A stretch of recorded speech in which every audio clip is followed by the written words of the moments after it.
All right, and it looks like we are ready to go. Take it away, Sable. All right, awesome. Thanks so much. Hi, everybody. I'm sabledragonrook. You can call me Sable. And thanks for having me. This is going to be the Pathless, a relatively new game, but I'll talk about that as we go. I'm not going to hold us up on this title screen, so I will give you a countdown. I chose continue for some reason. Ignore me. I will give you a countdown to when we will start the timer, which happens to be new game and not continue. So we will begin in 3, 2, 1, go. That's a promising start, right? I can't even menu right. It'll be fine.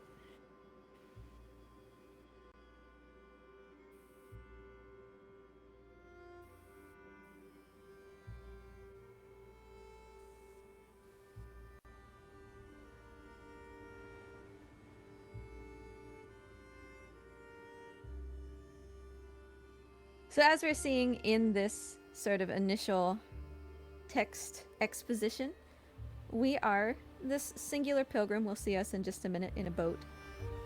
And we're heading to this island. The reason being, we've heard that maybe something isn't quite right here. There are gods that live on this island, and something about them is just not the way that it's supposed to be. So we're gonna go check it out. We're gonna make sure everything's okay, and if there's anything we can help with, we're gonna do that. And that's basically all we know.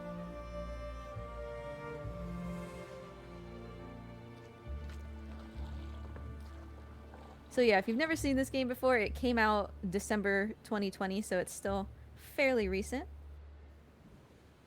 Super fun to play if you're into just kind of open world adventure games. And this is us. I've got a bow on my back, which is going to be... It might not make sense right when I say it, but this bow is going to be our primary means of transportation. It's going to be the way that we move. It's a very creative and unique system. So we've got these talismans, like this. We shoot them, and then bam, we start going fast. So at the bottom you see I have a stamina bar. Every time I shoot a talisman, I get a speed boost and I refill my stamina. So of course we're going to want to always be shooting, as they say in the runner guides for this game. We got to constantly keep that bar full. We got to be going fast all the time.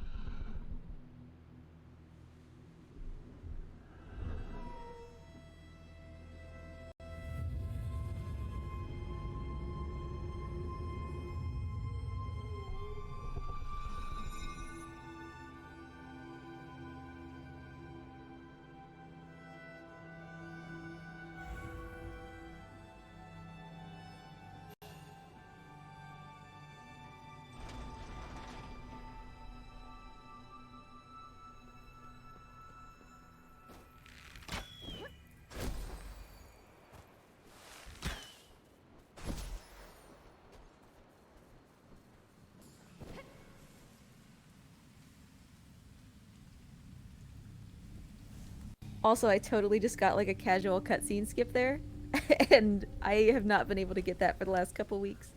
So that was kind of sick.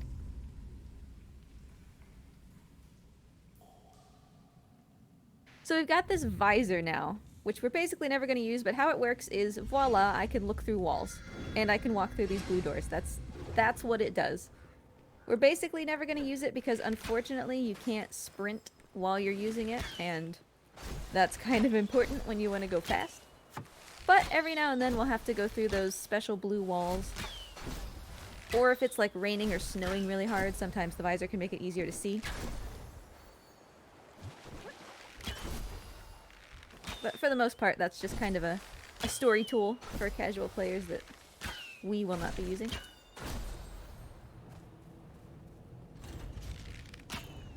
So here is one of a variety of puzzles. This is a puzzle game. That one was very simple. It was called Shoot the Target, You Get the Reward, because this is the tutorial island. Later on, puzzles will become more complicated, but we're doing the puzzles so that we can get these light stones, so that we can turn the towers off. And we're doing all of that so that we can make our animal friends feel better.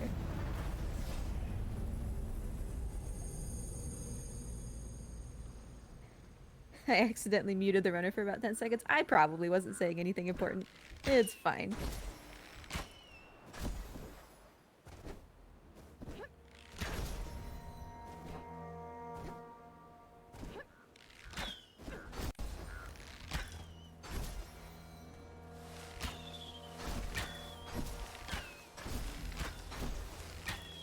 So as you can see, this is kind of a fast-paced movement type thing. We do have general routes for exactly which talismans you want to hit to, you know, spend the least amount of time traveling as possible. But this is actually a surprisingly flexible run. So if a game like this interests you, we actually have a lot of different variation among the runners. The runners can kind of choose some of their favorite puzzles to do, and all still be within like the rough same amount of time as each other, so it's a pretty customizable little run. Little, I say, as it's like 2-hour estimate-ish.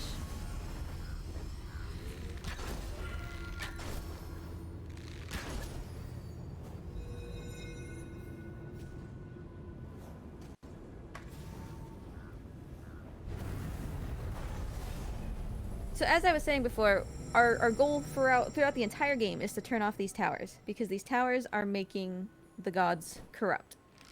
Who turned them on and why? Well, we'll get to that later. But there will always be 3 towers per, you know, area, per god that we're trying to help. And so we only have one left here for the Eagle Mother, who is actually the mother of all the other gods who live on this island. And as I said before, her area basically serves as a tutorial, kind of teaching you what's up. We did meet one incentive, which I will talk about in just a little bit because we're not quite able to do it yet. We'll be there in about 5 minutes.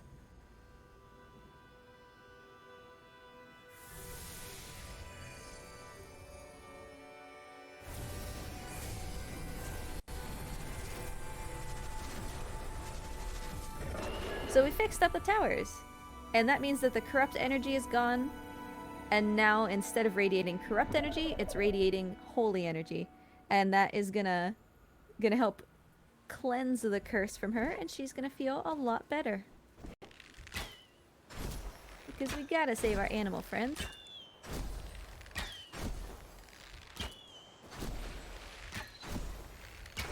We're gonna go back and check on her, see how she's doing. She's just been hanging out, waiting for me to help.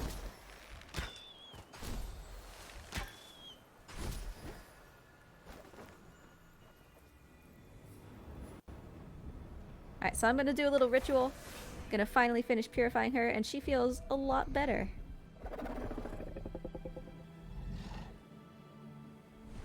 So now you can see she has that big hole in her chest. All of the gods will have that. And that's how you know that they're tall ones, which is the word for gods in this universe.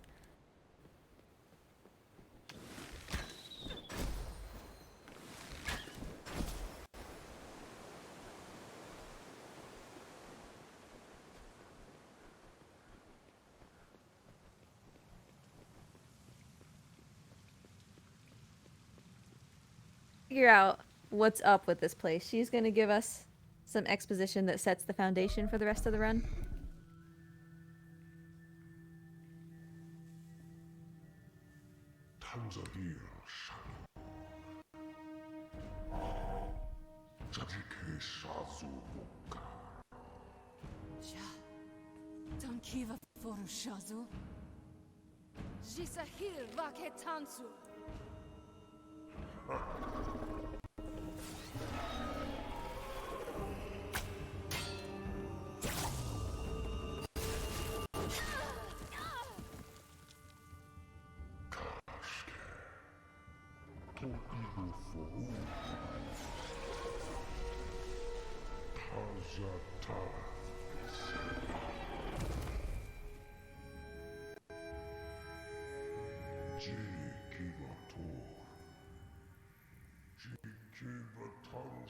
So if you couldn't tell, by the kind of obvious evil looking colors and everything.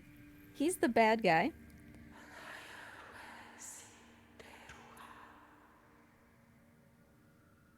And we totally purified her, and he just absolutely came back and cursed her immediately. Again, we stood no chance.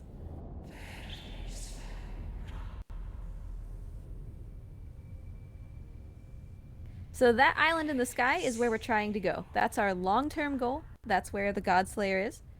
In order to get there, we need to climb this tower, which is currently being shown. But the tower is surrounded by this dark cloud that prevents us from going up it.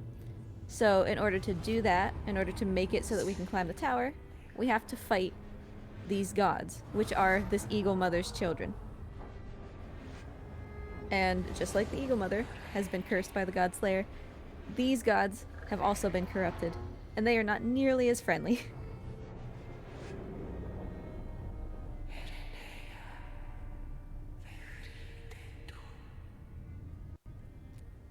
So this is what we mean when we say all bosses, because there is a way to finish this game by fighting only one boss, but we are going to be fighting all of them.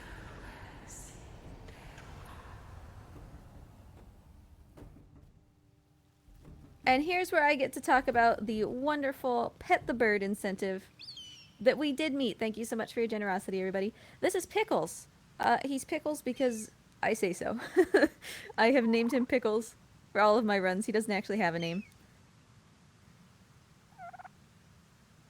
But in meeting the Pet the Bird incentive, there are going to be a couple times throughout the run where we are going to be able to pet him. This is one of them. And in the interest of being a speed game, right? Unfortunately, we try not to pet him whenever possible because this takes time. But, I mean, we gotta pet the bird, right? So we're gonna be petting Pickles at those points that we would normally skip during a speed run because we met that incentive and he deserves belly rubs. So, boing, boing, boing. Here, he's just walking next to me. He's my friend now, and he is an important part of how we do this run. So yeah, in summary, we came to this island because we thought that the gods were maybe not doing good. That turned out to be true because the Godslayer is corrupting all of the gods here, trying to... In reality, what he's trying to do is get rid of them so that he can be the only god. And so we're gonna go and try to cleanse them. Try to fix things and put things back to the way that they were.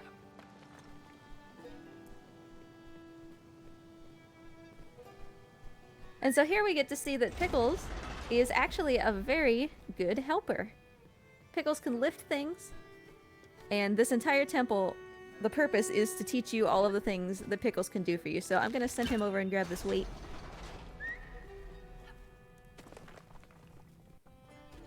He'll listen to me as long as I whistle for him, but if you are familiar with me at all, you are aware that the speedruns that I enjoy the most are ones with AI companions, which means...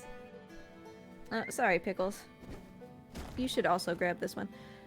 Which means that there's going to be a bit of RNG, you know.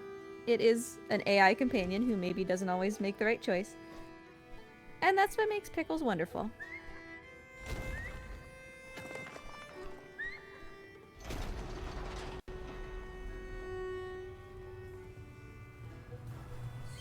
So I was gonna send him to pick up this weight, but he flew back and he was like, nah, I am not doing this. And the reason is because this statue looks like the Godslayer, and he is very, very afraid of the Godslayer, which is fair because the last time that he met the Godslayer, he got lit on fire. So I kind of can't blame him.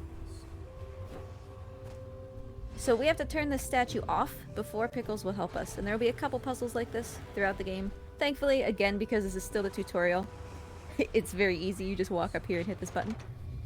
I'm gonna teleport Pickles through the wall real quick.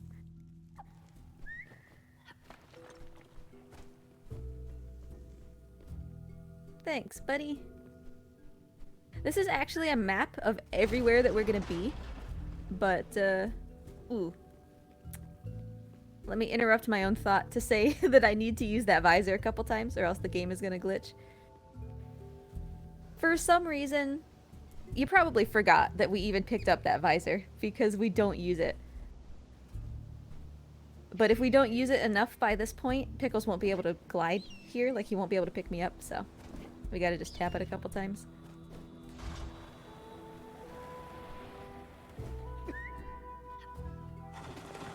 So we've basically, almost, learned the full scope of what our bird friend here can do. He can grab things and carry them. He can carry me and fly, which is one of the most important movement tech pieces of this run. There's one more thing he can do that we'll learn in just a couple minutes, but for now, let's get out of here.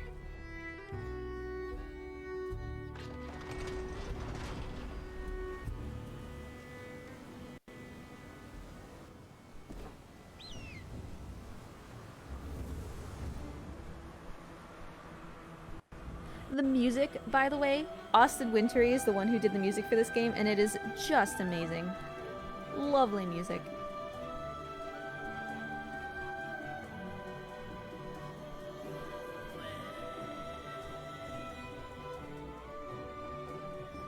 So we're trying to get to that island, right? And really we're trying to get to that castle up there that leads to the island. If you're doing any percent, you would actually climb this mountain next to me that's all snowy for like 15 minutes, and then you would just be in the area of the final boss. But this is all bosses. We can't leave all of our animal friends behind to be cursed, so we're gonna help all of them.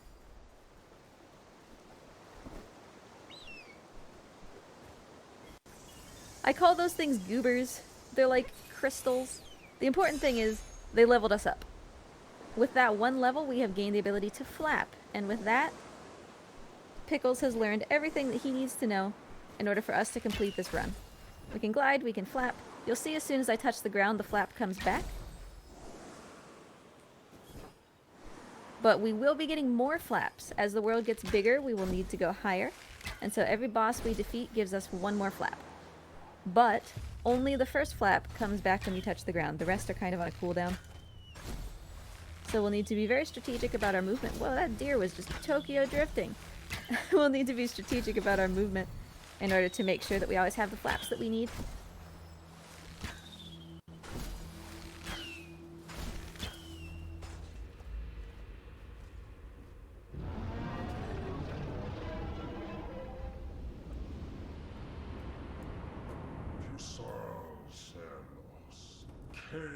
So this is the first of the Eagle Mother's children. This is Cernos, one of my personal favorites. I think he's probably my favorite. Even though, compared to the others, he's like kind of simple. And he's, you know, just like the Eagle Mother, not feeling good. Same principle applies. We gotta find these light stones by solving puzzles. And I'm gonna fall into a waterfall, don't mind me. And we'll use those light stones to turn off these cursed towers and make him feel better.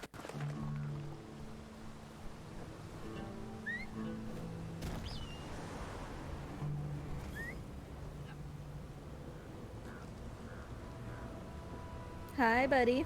I thought you got lost.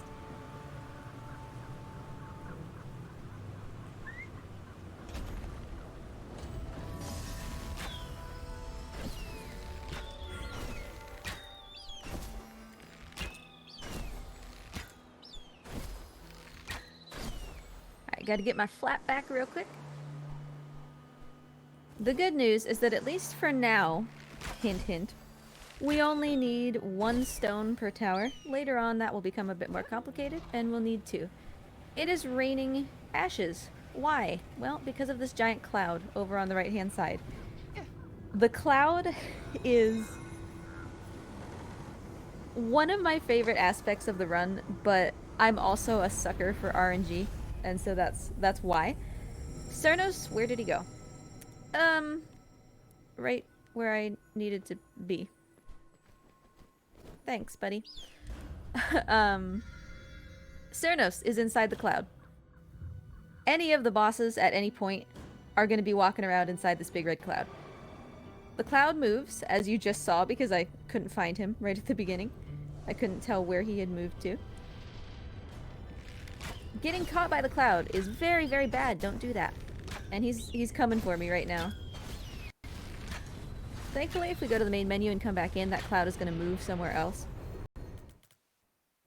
but this category is timed on real time, so we don't want to be resetting any more than we have to.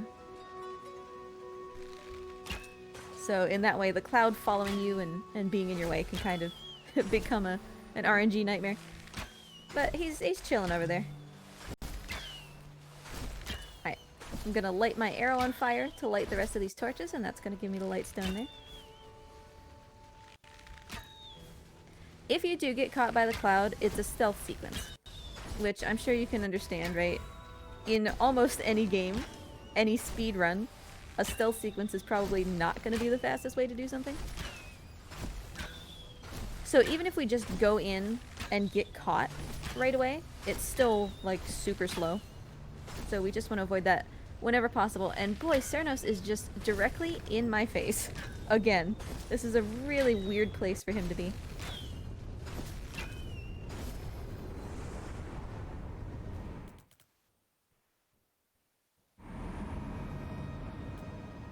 While we're waiting for Cernos to cooperate, can I plug some donation incentives?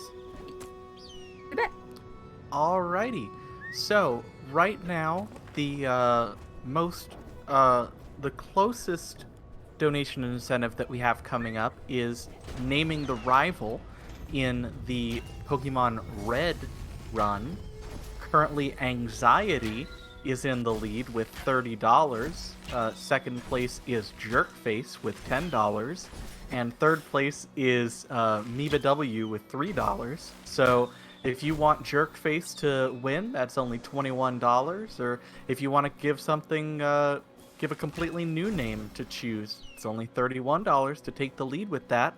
After that, we've got two really big donations coming up later today. For one is the glitch exhibition of Sonic 06. Now, we're all on the internet. We know the memes about how broken the game can be, but let's see an expert actually break down what you can do in such a wonderful game.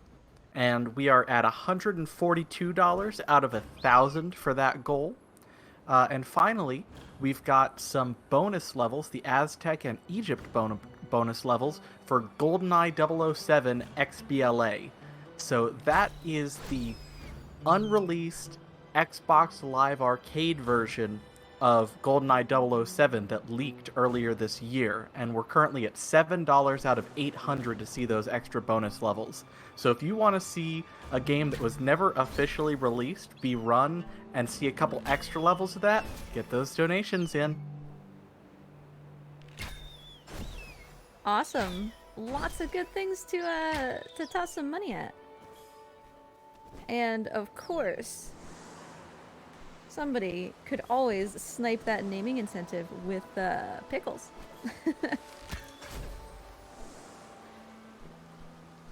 Alright, so we're just about done with this plateau. We've got this final tower here. And just like before, oh hi Cernos, nice to see you. Thank you for just appearing directly on my face. Okay, so he's chasing me. I am gonna risk it for the biscuit, and we're gonna try to get to the top of this tower before he gets me.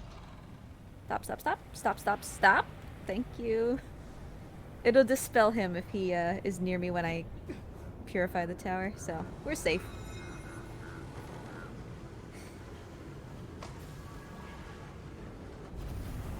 So all of the towers are white again. They're pure again. They've been cleansed of that red cursed energy. Something different is going to happen this time, and for all other times.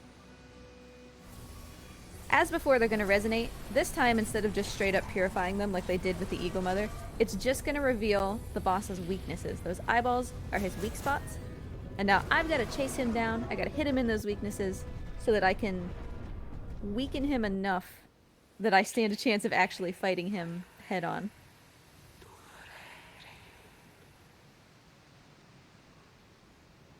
And so every boss will have a chase like this.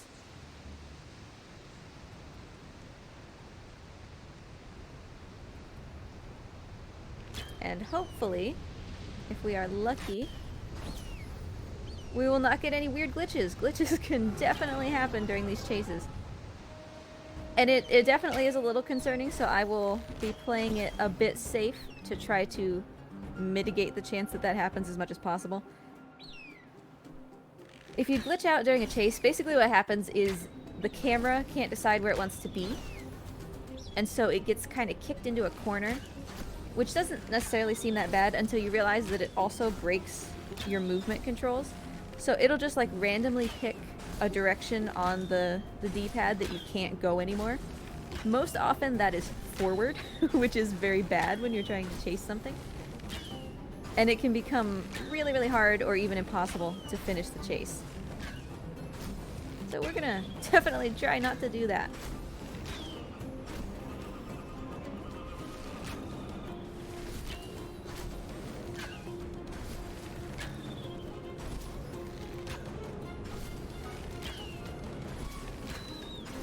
Alright, take the first shot on one of those eyeballs.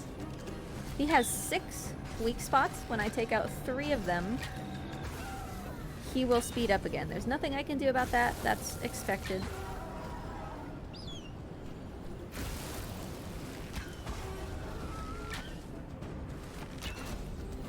If this were a run where I were trying to PB, I would have gone right around that tower, but that risks doing the camera break thing, so no thanks.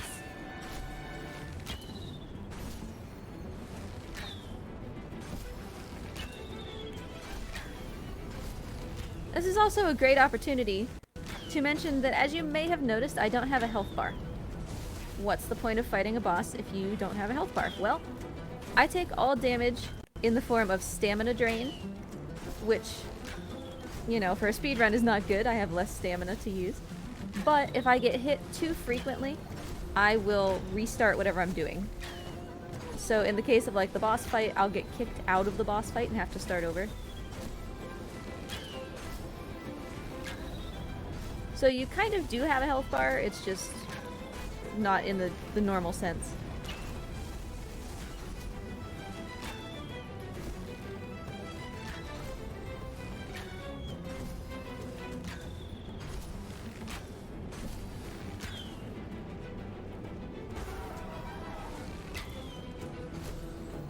Alright, so I've taken out all these weak spots, and now Pickles is gonna deal the finishing blow.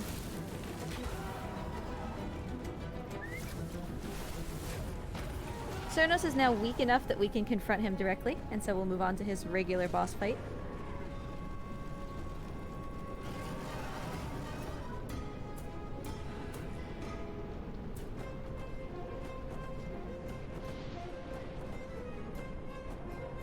Hi, buddy. Come on. Why are you tromping so much?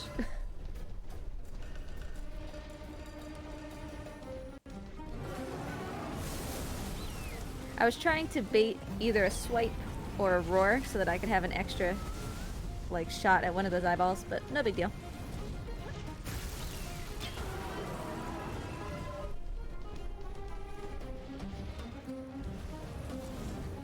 It was close. It was close to being able to take an extra shot, buddy. I would love for you to let me get that shot, though, instead of just wiggling away at the final moment.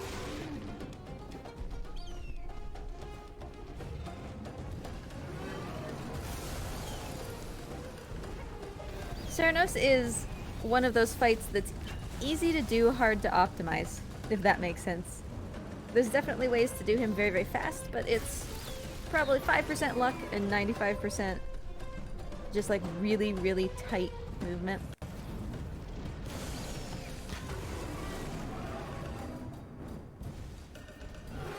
Pickles is the true champion here. Keeps knocking Cernos down. Alright. I stood close so that I could bait that swipe, because that's the fastest thing that he can do. And 9 times out of 10 he doesn't hit me anyway. Plus, I don't need my stamina right now. So taking a hit to stamina is also like not a problem.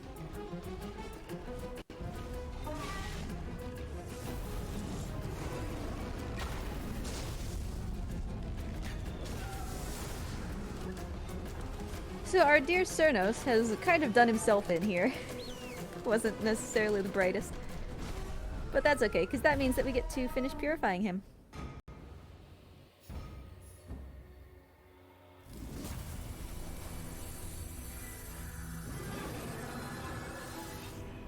if you take a look around as we're going through solving puzzles, you might be able to guess what each god actually looks like, instead of what their corrupted form looks like. Cernus is a handsome elk deer guy.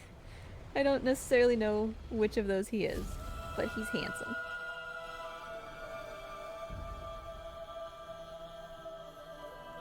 Animal friends.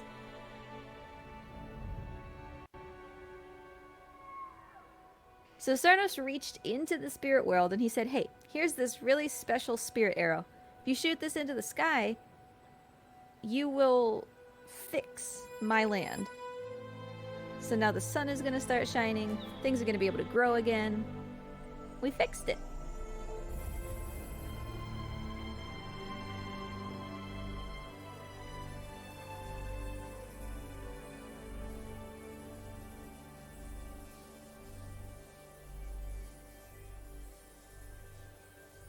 And Cernus was one of the bosses that was keeping us from climbing this tower, so we are now closer to being able to ascend up there and get closer to the Godslayer.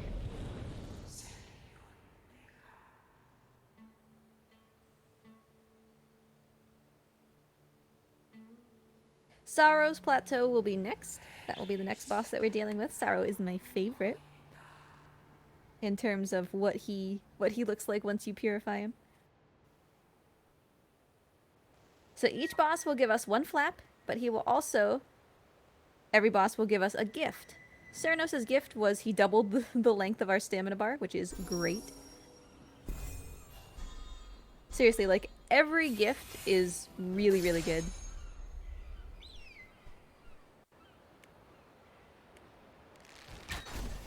Perhaps with the exception, I guess, of Kumo, the final one that we're going to be fighting. We still use his, but in the grand scope of things, maybe not 100% great, but it's also kind of endgame, so it doesn't matter too much that Kumo's is the weakest gift.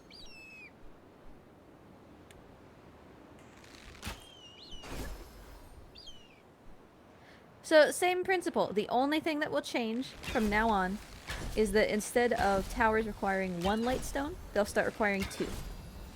So that means we'll need to get 6 per area instead of 3. Did I do that math right? I did, yes. Math is not my strongest suit.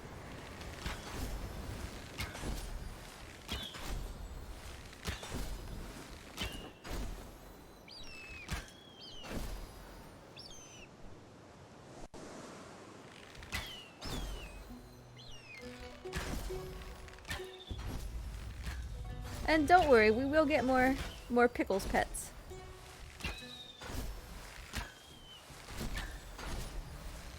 Which unfortunately means that Pickles will be on fire a couple more times, but you know.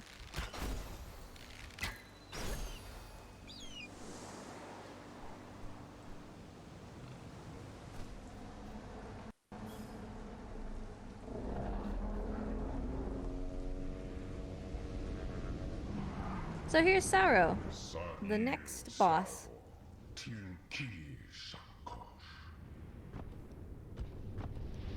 He's my favorite spicy giraffe. And so they all look different, their fights are all going to be different. Which, you know, keeps things interesting, keeps them fresh. Turned my visor on so that that blue wall didn't exist and allowed me to shoot a flaming arrow through it. That flaming arrow dropped the grate that was holding that weight.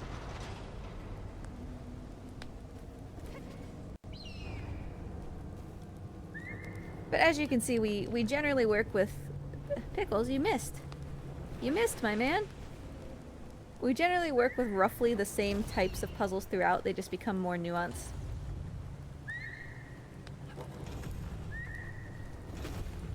There's hoop puzzles, like that one, where we have to shoot through a certain number of hoops. There's the weight puzzles.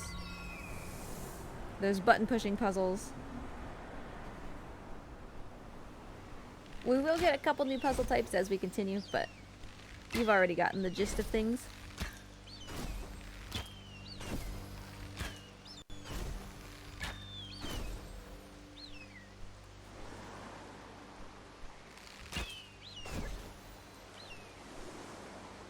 These torch ones are my favorite, though. I don't know. They're just... something about them is real clever and appealing. I see the cloud is coming for me. Let's just finish this puzzle real quick if I can. Yeah, cool. So, just as... I'm actually going to try to outrun this a little bit. Nope. Never mind. It caught me. You can outrun it if the conditions are, like, just right. If it's directly behind you and you're running directly away from it, you can outrun the cloud. But it is very persistent, for sure. Oopsie. So as before, Sauro is hanging out inside that cloud. We don't want to get caught by him because it initiates a stealth sequence. Stealth sequences are slow.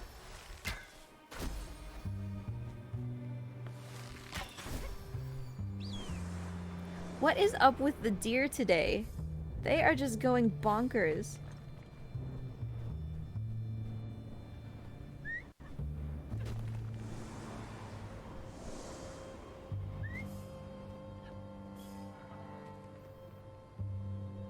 Another hoop puzzle. Shoot through 3 hoops and then we get the light stone. And if you're wondering how you know how many hoops you have to shoot through, basically the answer is however many are there. But the real answer is there are diamonds near the target, and however many diamonds you have to light up is how many hoops you have to shoot through.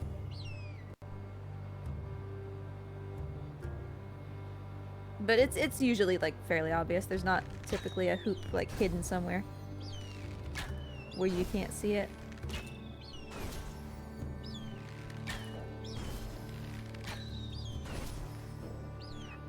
I'm gonna be honest, I don't know how to solve this puzzle the intended way.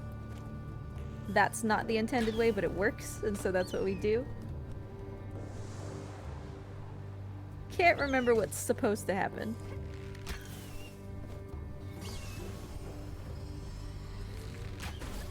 So Sauro is nowhere right now, which is great, because he's usually right in front of me. If we could get through this to the tower without a reset, that would be lovely.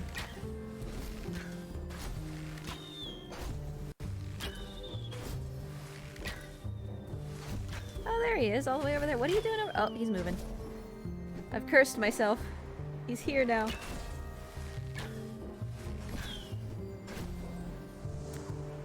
Alright. I'm gonna try to avoid— oh, he's coming, and he's coming too fast. That's too bad. I was trying to avoid being on the ground as much as possible to try to not get his attention so that maybe we could make it to this tower before he caught up with me. We didn't, but that's okay. Why don't you half charge or tap charge the talismans? So that's actually a good question. If you notice when I'm shooting talismans, there's multiple ways that you can shoot them. There's basically 3 ways. You can fully charge the shot, which will make the diamond like fully red. You're guaranteed to hit unless you like hit a tree. You can half charge them, which is called a skill shot. Where's my big tree? There it is. Or if you're right next to a talisman, you can just tap and hope that you hit it. And so you don't have to charge it at all. That was a skill shot. When it shines gold like that. The benefit of a skill shot, right, is that you don't spend the extra time charging the shot.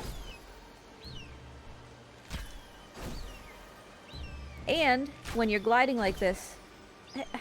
really? I hit a branch and it made me drop? Okay.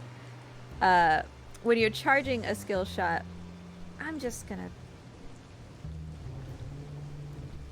changing my mind about how I want to solve this puzzle.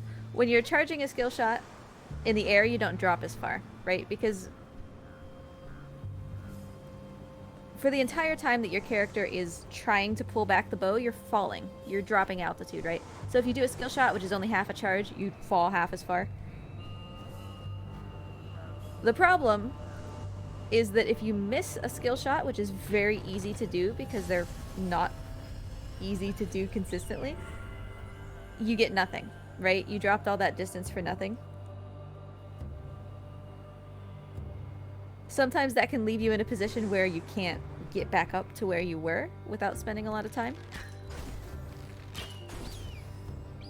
And on the ground, skill shots are usually not super advantageous because they create slow-mo. Which, last time I talked to the devs were like, yeah, we literally added slow-mo because it looks cool. So, it does look cool. But the slow-mo also kind of cancels out a lot of the extra speed you would gain from,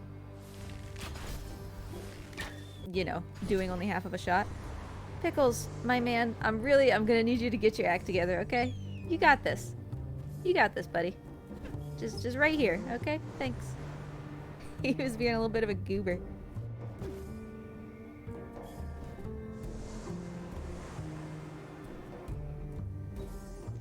So yeah, sometimes you'll see me use skill shots, especially when gliding. But a lot of the time, the risk that you don't correctly execute a skill shot is worse than the benefit of doing it.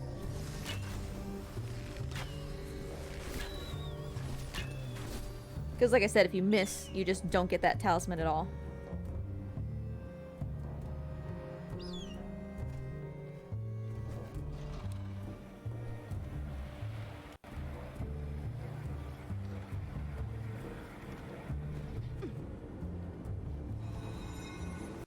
There's a section in the final boss area where I will do a series of, hopefully, like 5 skill shots in a row. And that's pushing it as far as, you know, oh boy, I hope I can get all of these at once. There was another skill shot. Because part of what makes it hard is that there's, like, you do just have to genuinely hit it perfectly. You have to be exactly correct about charging it halfway. There's no, like, the controller doesn't rumble or something to let you know that, hey, it's at halfway. See, I missed that one. The other thing that's challenging is that everything's moving, right? It's much easier to do skill shots when you're standing still.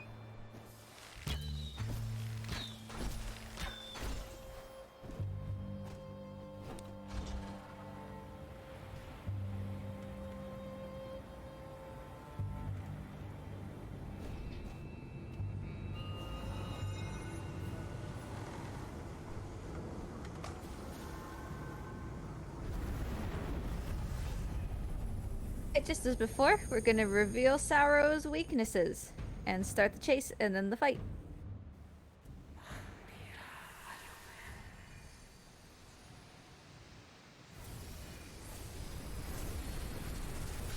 Cacaw, says the big spicy giraffe. I got you, buddy.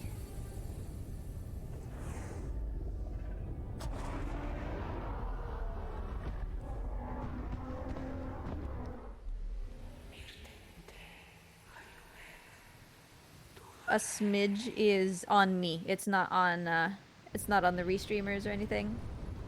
That there's an issue with the very bottom of my capture card feed, so that's on me.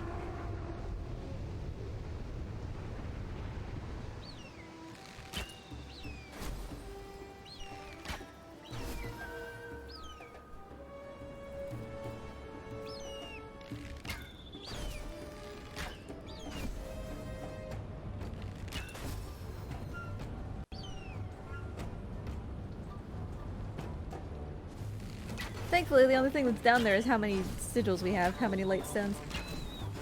And the answer is always going to be, we're gonna get 6. So, that makes it simple.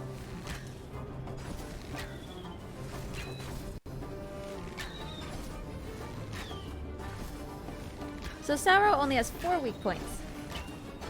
The bosses will be different as far as what they require, what their weaknesses are. This was actually a really fast chase so far. Can't complain about that.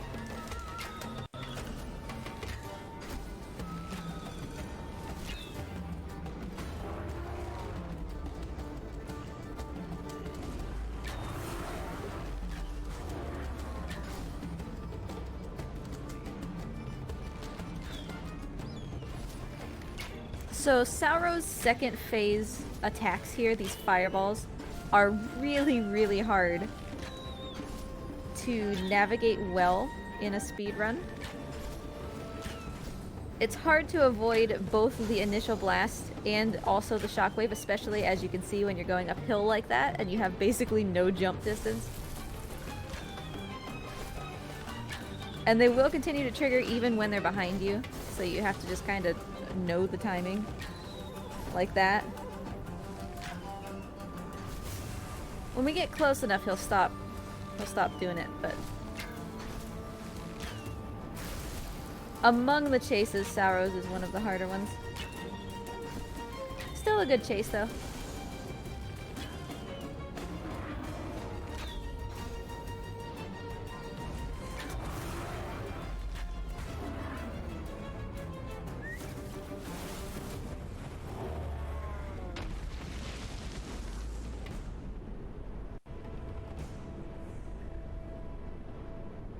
And now Sauros' fight is actually going to be completely different from Cernos. This is not so much a fight as it is a stealth mission.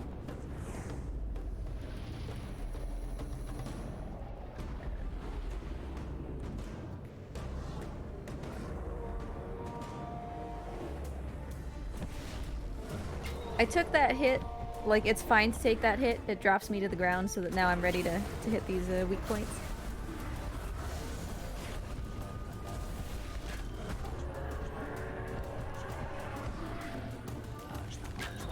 So poor Sauro, you know, he doesn't really have big claws or anything. He's like, I need some help. This is not going well. So he's calling out to the Godslayer to ask for help.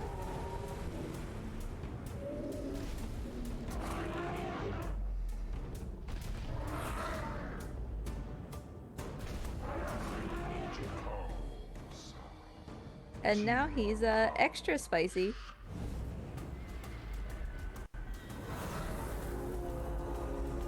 He is the Taco Bell Diablo sauce. So we gotta go turn those things off to make him weak again. And this is basically, like I said, it's a stealth mission.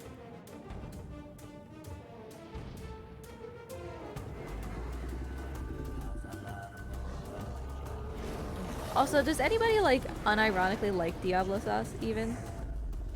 Or is it just, like... I feel like it doesn't even have flavor, right? It just has insane spice. I guess that floats some people's boats, right? Does it taste like anything? I'm too afraid to try it. Does it taste like anything, or does it just taste like misery?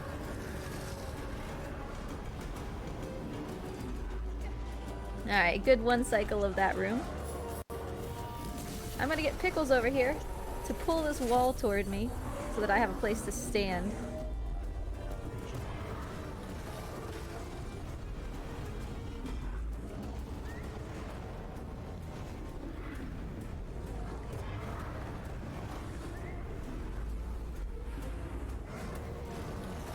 I eat, like, far more Taco Bell than I should be eating. For real. Like, I go to Taco Bell at least once a week. That can't be great.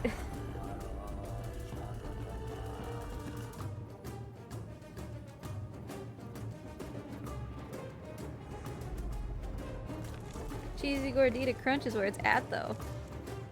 If we're being real here.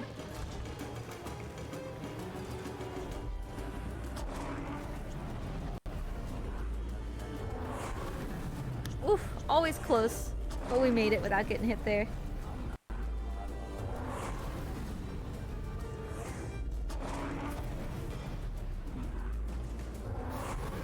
Fire tornadoes! The spectacle of these fights is just so good.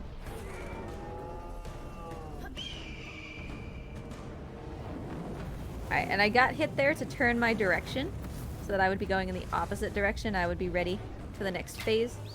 It's the fastest way to immediately switch which way you're going. And I had kept track of how much I had been hit, so I knew that that wasn't going to kick me out of the fight.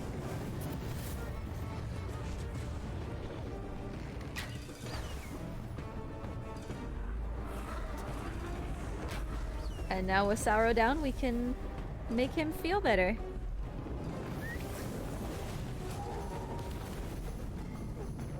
If you were paying attention, you might be able to guess what Sauro is. He's my favorite.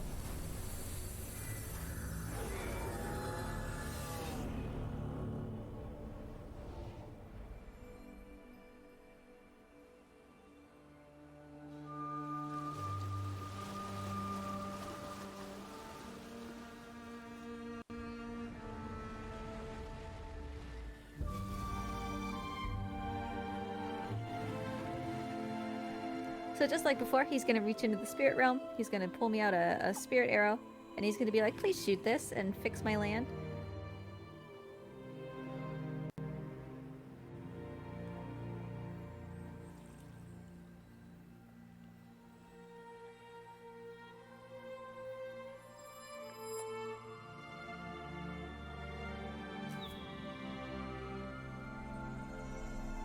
He's so good. He's just such a good little trundly lizard. I love him so much.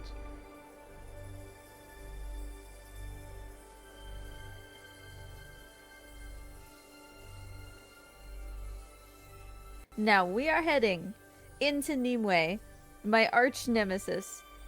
I set up, before this run, I set up to do a really big skip. I hope it works.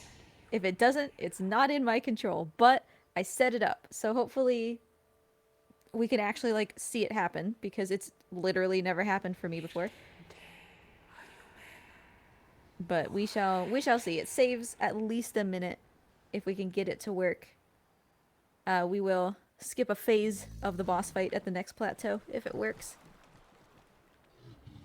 So we get our additional flap, and Sauro's gift was these bright orange talismans. They go heckin' fast, and so we will be routing those into the pathing that we take as much as possible. Even though this is the Pathless, we do have a path. That was an awful joke, but I make no apologies. This is what you signed up for.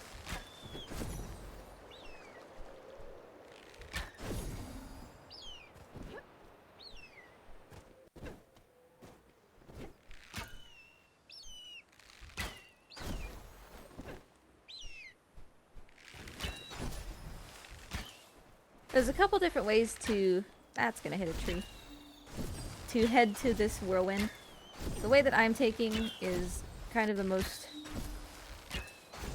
consistent, but there is a way to route in a couple more of these orange talismans without going too far out of the way.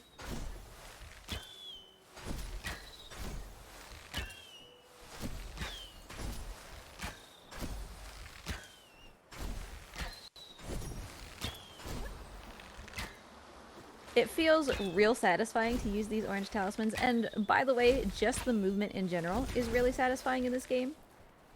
Which is part of the reason I highly recommend it for anybody who hasn't tried it yet. It's just so much fun to play. It's one of those games where like you don't even care what you're doing as long as you just get to move around and like be in the game.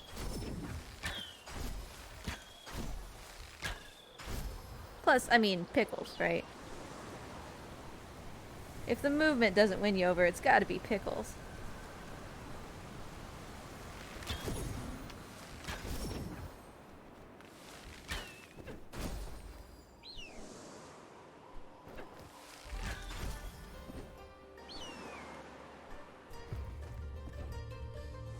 Alright, I'm gonna try to avoid touching down so that we can get this cutscene a little bit later. We're currently working in the community on how to skip these cutscenes entirely, as well as how to just despawn the cloud. But still a work in progress, shall we say.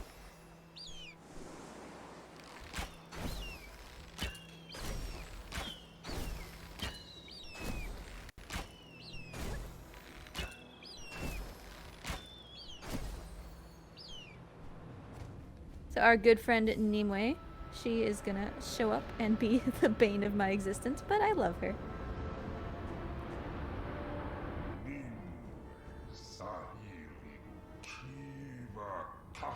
So we are introduced to a new kind of puzzle. We have, thankfully, the solution on the floor for right now. We will not later. But we gotta get these tiles to rotate and match whatever pattern, you know, is the correct answer. Like I said, The answer is on the floor for right now, and that one is very easy. But later on, the answer will not be so simple, and in that case, you know, it's just a matter of memorization. If those puzzles go wrong, though, that's, like, kind of catastrophic, right? Because you don't actually know what the answer is, you only know how many times you're supposed to shoot. And so you're like, I don't know how to fix this.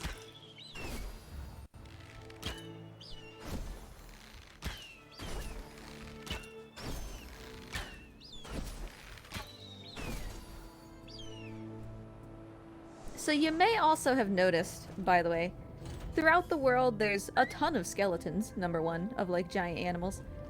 And also these blue orbs, like you can see in the background there. Those orbs are people's memories. Nimue is going to appear right on my face over to the right. Yeah, she sure is. So those are people's memories, and that's how you get the story of this game. You talk to people's spirits, hear their memories, and kind of piece together what happened in this place. Why all of these giant creatures are dead, and not game options, please. And what the Godslayer is up to. We haven't heard about him for a while.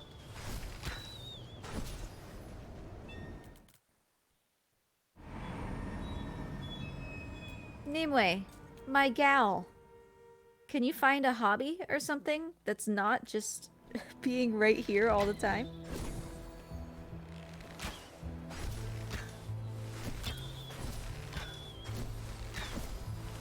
That was an unfortunate cloud placement after that reset, just being like right in our path again.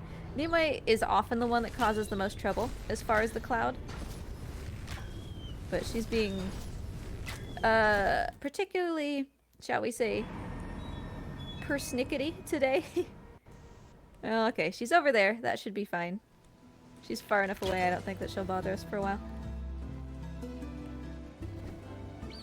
I lit up that statue's eyeballs, and so we get that sigil.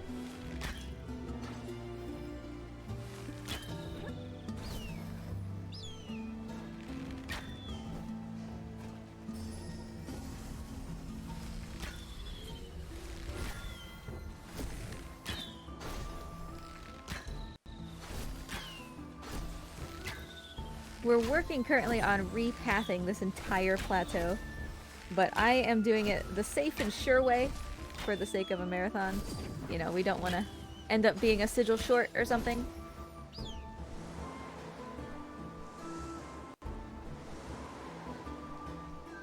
And by safe and sure, I mean what used to be the world record route, you know? It's just it's been improved a little bit since.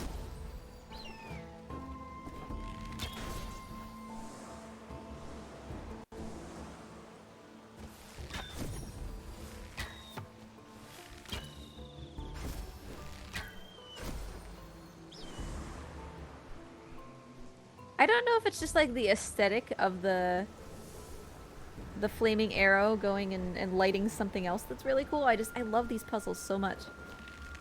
There was nothing special about that puzzle, right? But I really like it. Alright. I'm gonna glide straight over to this tower so that I don't have to go down to the bottom and then ride the chain up.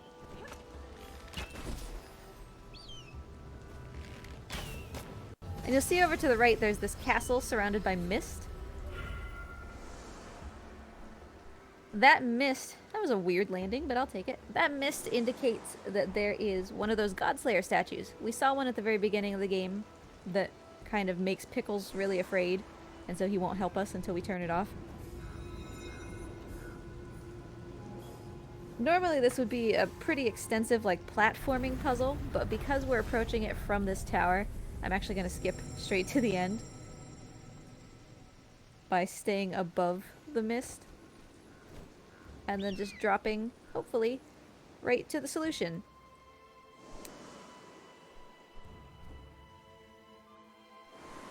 Awesome.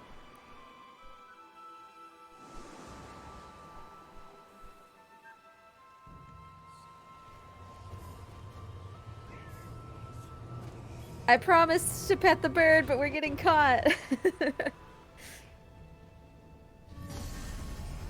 Nimue was being a real grump there.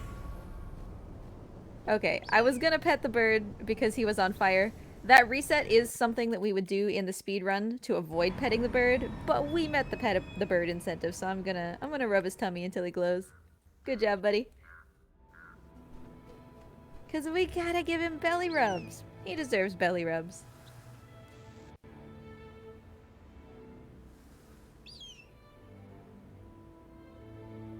So yeah, in the course of a normal speed run, we would typically quit to the main menu to avoid petting Pickles because unfortunately it takes time. But thanks to everybody's generosity, we will be getting a couple of pets.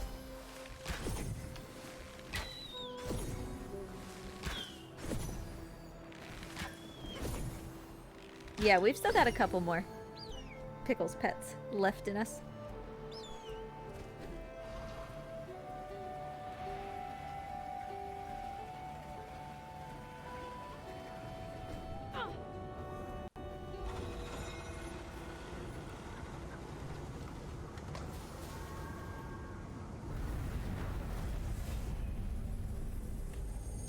See, again, missed skill shot, so I don't get that talisman at all.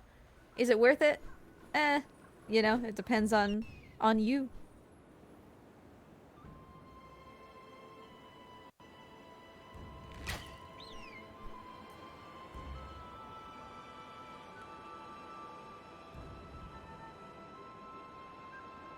Alright, Pickles, you can do this. I believe you, buddy. You're smart.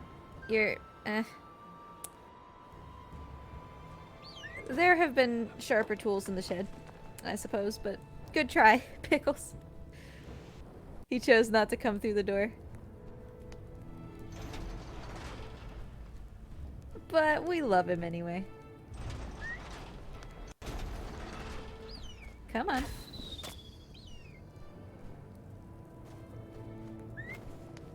I'm sorry. So the entire purpose of this mirror, I've actually never seen it do that before, is that you glance arrows off of it, right? And that's how I was able to shoot this torch around the corner. For some reason, that one arrow just got stuck in the mirror. I've never seen that.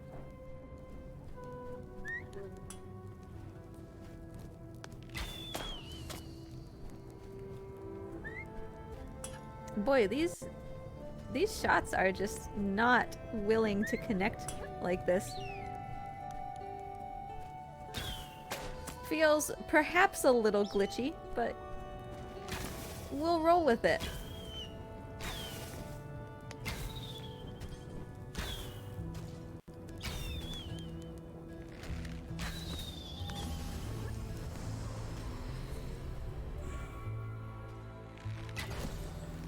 Alright, so as before, we are going to turn this tower off. We're going to turn it back to good energy.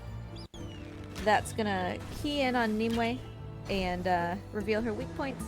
Then we're going to do a chase. Then we're going to do the fight. And hopefully, if I have set the glitch up correctly, we will skip a phase of that fight. So we've got a fair distance where those things are going to happen, just as we expect. So if we've got any information about upcoming donation incentives or anything of that nature, now would be a great time.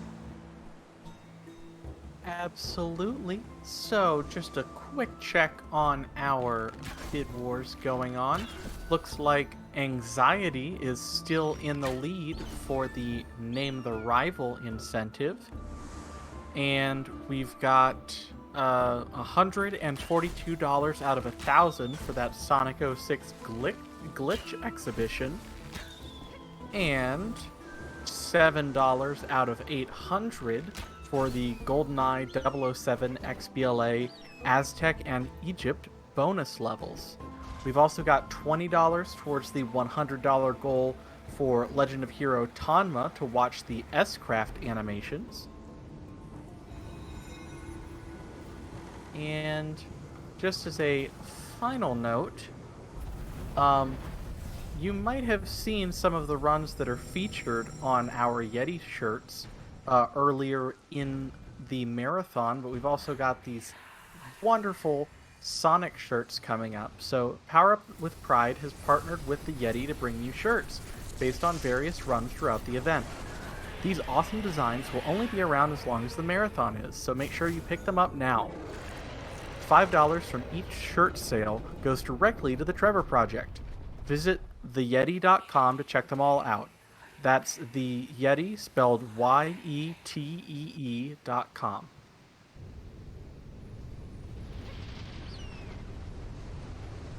Get yourselves some shirts, folks. The designs are like super cool. I think there's 5 designs, maybe only 4.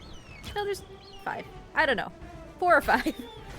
Yeah, there's 5. There's a Sonic and Shadow one, or there's one for Sonic and one for Shadow. There's one that's Kirby that's just absolutely adorable. There's a Final Fantasy one, and I think a Dr. Mario one? That sounds right. I remember the Final Fantasy one, like, most vividly, because it's adorable.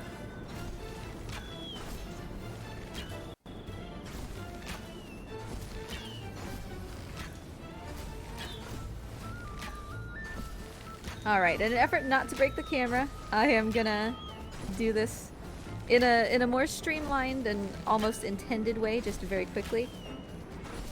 Because again, we don't want to take the risk of getting that glitch in the middle of a chase.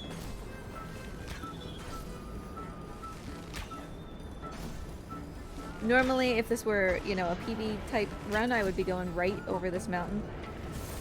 But that tends to break things, so let's not do that.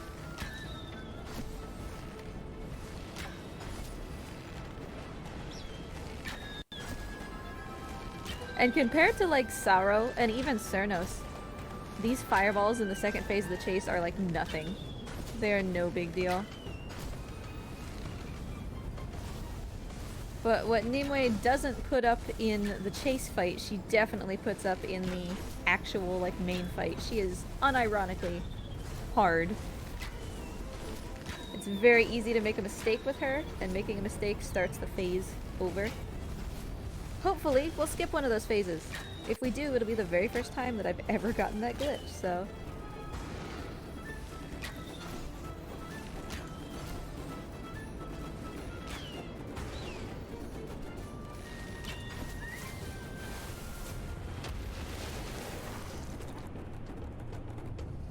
What do you have to do to set it up? It has to do with, like, the game getting confused about what's in memory based on save data. Like, it doesn't... If you do this run beforehand, before you, like, start another one, and you beat this fight and then immediately start this run, hypothetically, the game gets confused about whether you've actually beaten Nimue or not, and it'll skip a phase.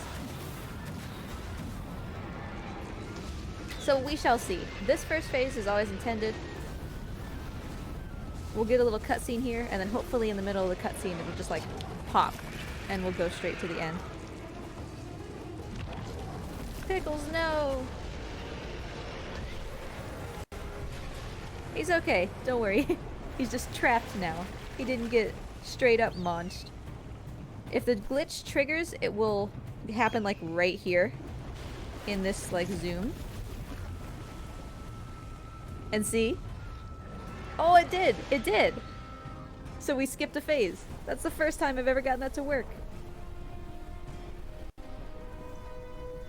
So actually, technically, we skipped 2 phases. There was, like, 2 separate parts of that phase where we were freeing Pickles by, like, shooting orbs to destroy the sphere that he was captured in. But we didn't do any of that, so that saves a solid minute to minute and a half, depending on the RNG you get for the fight.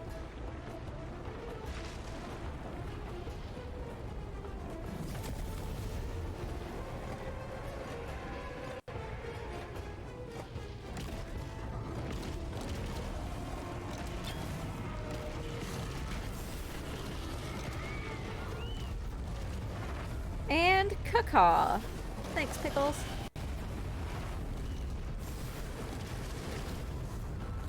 So let's find out what Nimue looks like.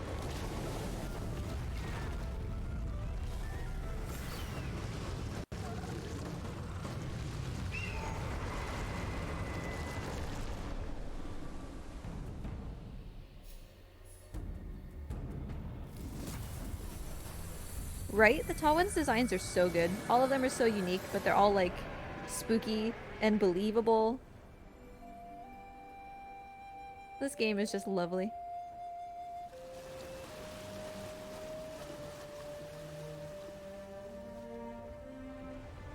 So she is a Schnicky Schnick, and like before, she's gonna give us this spirit arrow to purify her land.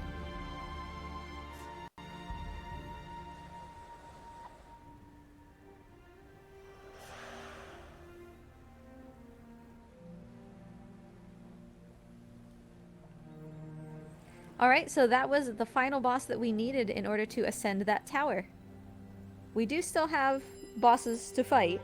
It's just that now the tower is unlocked, and that tower is going to let us go up and over this big mountain range that you see there, and we'll be able to finally, like, leave this part of the world.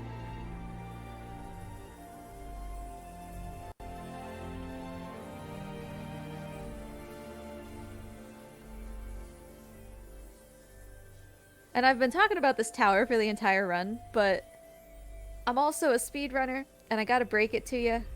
We're not even gonna use the tower. We've been trying to unlock it this whole time, and we're not gonna use it. We're actually gonna go out of bounds. And it's kind of sad, because we haven't heard anything from the Godslayer for a while, right? So what's the Godslayer been up to? Well, he... By the way, the gift that we get from Nimue is faster flap recharging, which is awesome. The Godslayer has just kind of been chilling up on the island in the sky. And if we were to go up the tower as intended, we would get a cutscene at the top where we meet the Godslayer. He comes down and he's like, hey, could you, like, not with all of the stuff that you're doing to help the other gods? Could you stop that? And we're like, no, never, you know, because we're the hero. And we fight him. And we find out very quickly that we stand absolutely no chance against the Godslayer. He just trounces us. Because he has this epic sword called the Sun Sword. And so if we're ever going to stand a chance of defeating the Godslayer, we're going to need to do something about that Sun Sword. Either get rid of it, find a way to, you know, fight against it, whatever. We got to do something.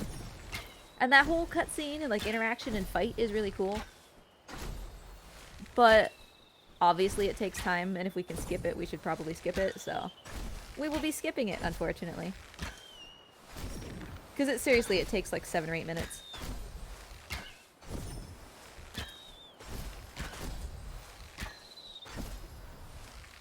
But we will keep that idea about the Sun Sword in mind, so that we can deal with that later.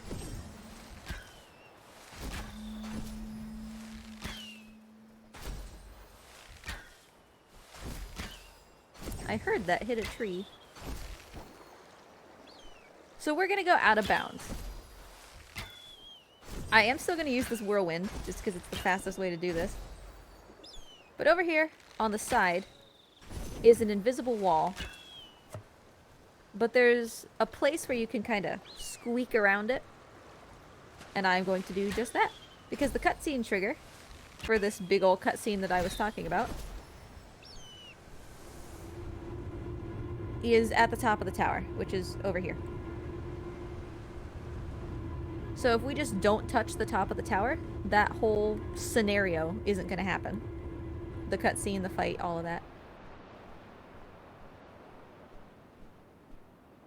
And this mechanic you see where she's kind of pawing her way up the mountain is how you do any percent. You do about 15 minutes of this in any percent to skip all of the bosses that we've fought so far. So you literally skip like an hour of the run.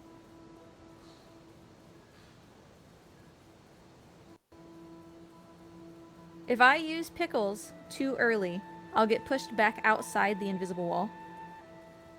But we should be safe here.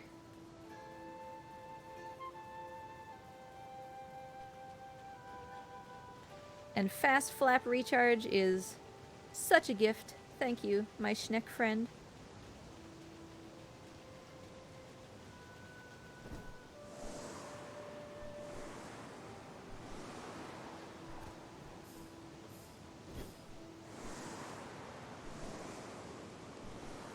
Pickle's doing some work. Good job, buddy. So now we're past that tower down there. And we have avoided the cutscene and the fight. Sad but exciting all at the same time.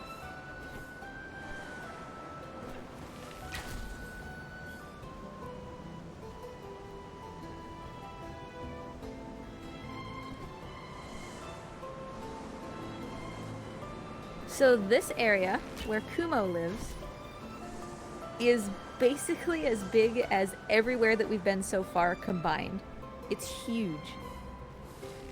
Which is why it's kind of off by itself.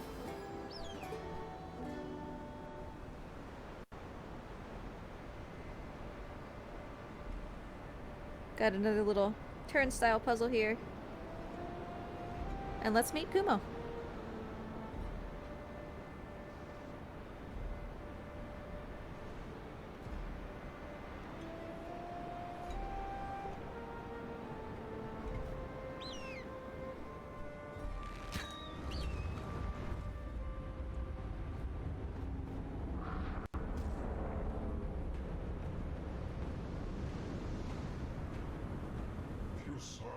Kumo is swole. Like, even canonically in the lore of the game, that's what you know about him, is that he is like super swole. You'll see a ton of skeletons around here, and within the game's lore, that's explained as Kumo is so strong that when he tries to play with things, it does not go well for the things that he plays with. And that's why you see all the skeletons around here.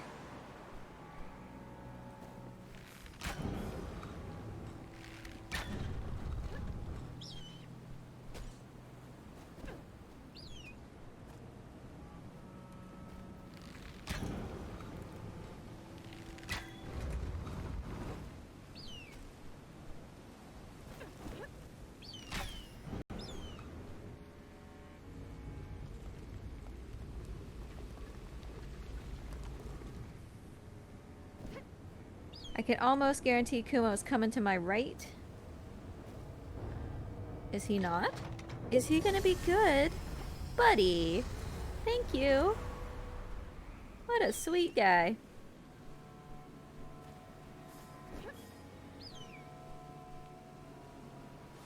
Where did he go? Oh, yeah, that's totally fine. I've actually very rarely seen him go there. Normally he is already like chasing me as I'm going toward this puzzle. So not having to reset here is lovely.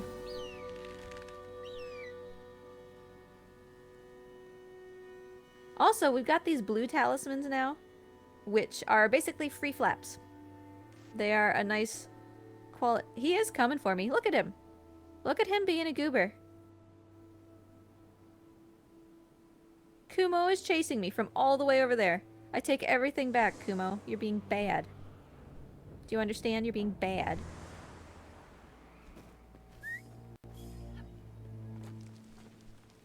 Kumo, I would very much like to finish this puzzle before you ruin my day, okay?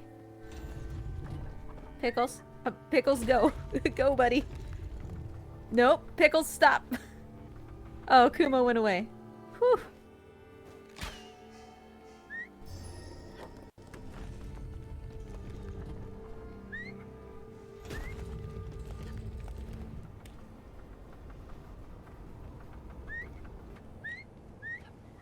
So this is the area where skill shots kind of start to matter, and hopefully we can get a decent number of them. Because it's so huge. You know, you really want to be getting talismans. You want to maintain your height as much as possible, which is where skill shots start to matter.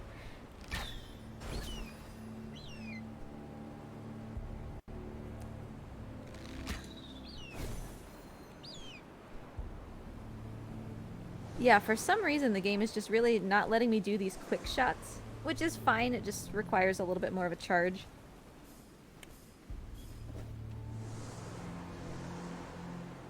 And you're meant to get that one on the backwards movement, not the forward one, so missing that first time was me just like trying to be cheeky.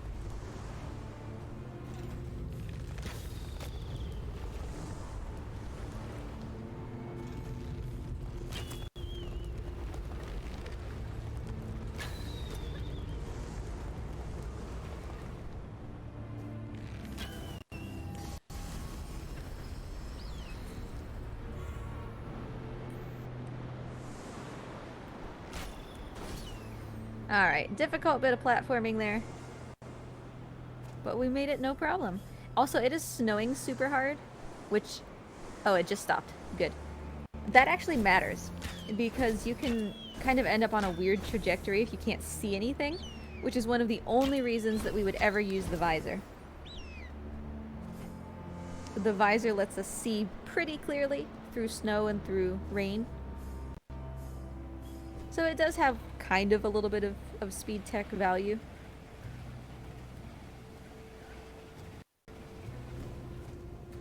Again, we're heading towards a castle that has that cloud around it. So that means that Pickles is going to be unwilling to help me. Kumo. My man. I had so much faith in you, and look how you're behaving.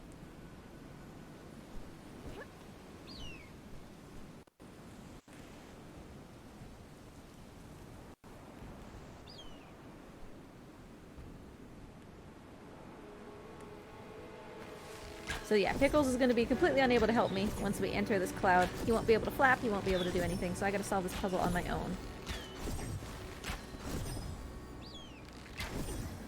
This was only recently routed in as a puzzle option because it is rather intense, and any mistake will cause you to fail and have to start completely over. So, hopefully we can do pretty decent here. Pickles is also on fire! But don't worry, Pet the Bird incentive was met. We will give him the good pets instead of resetting.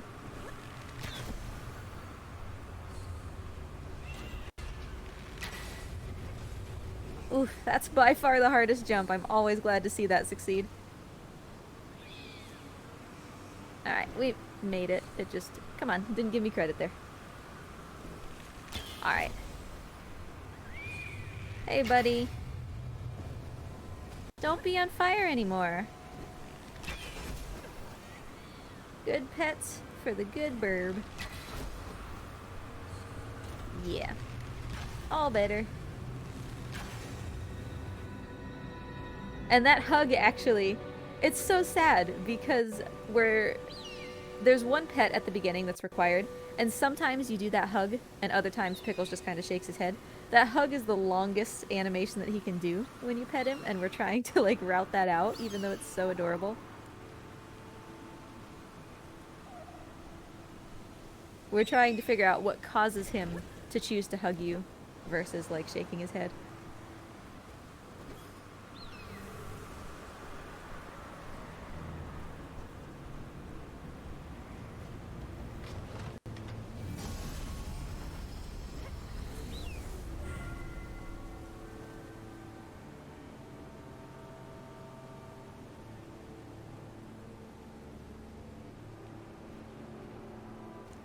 Alright, we are going to use fire, flaming arrows, to melt these rings that have been frozen. That's how this puzzle works. And then after that, it just becomes a normal ring puzzle.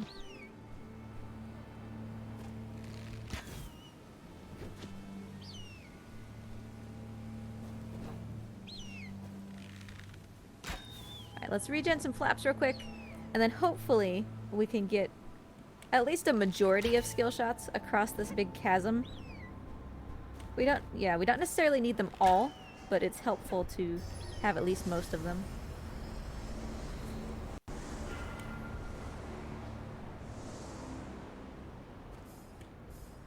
I will take only one miss.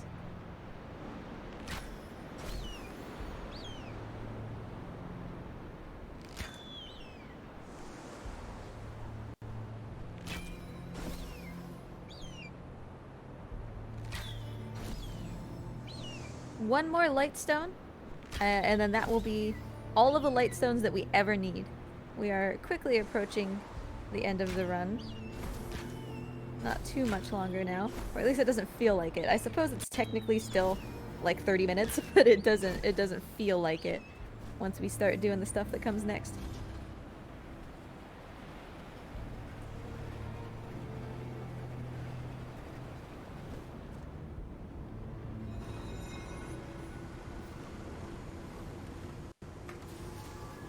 So you can see I'm waiting until I get very close and then just doing tap shots instead of charge shots to make myself go as fast as possible with almost no downtime.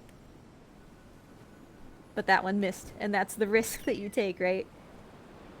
all of the speed tech and movement and stuff in this game is inherently risky if you don't play it as intended. Which keeps things fresh.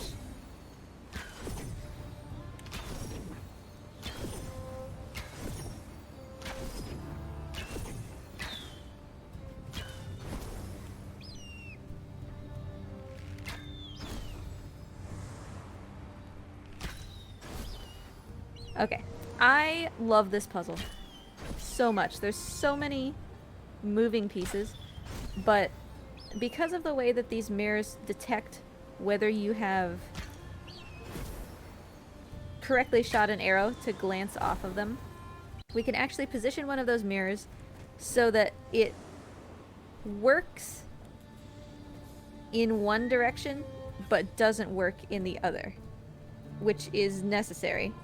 And that's a smidge too far. We need it to be right there. So it'll work to melt this hoop, but it will be avoided when we go and get this shot for this weight. And I don't know, something about that is just super cheeky, and I like it a lot.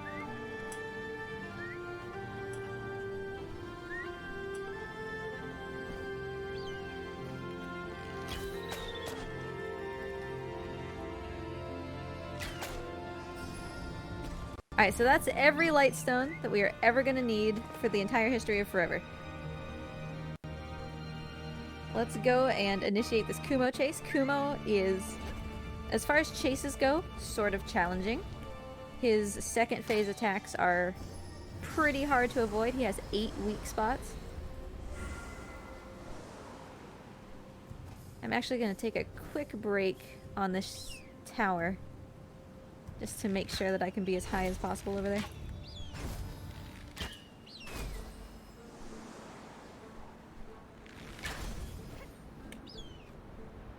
That skill shot in particular was kind of important, but it's alright.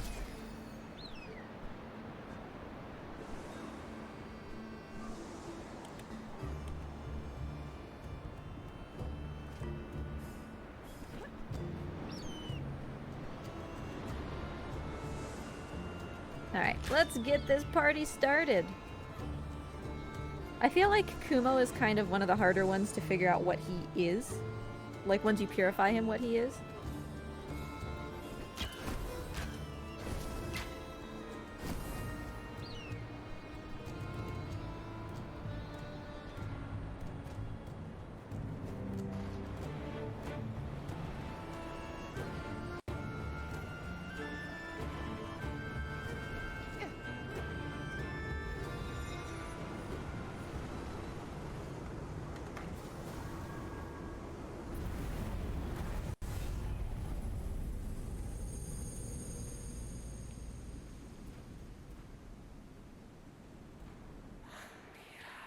Right? His name kind of interestingly plays into how this works, right? As far as predicting what he's gonna be.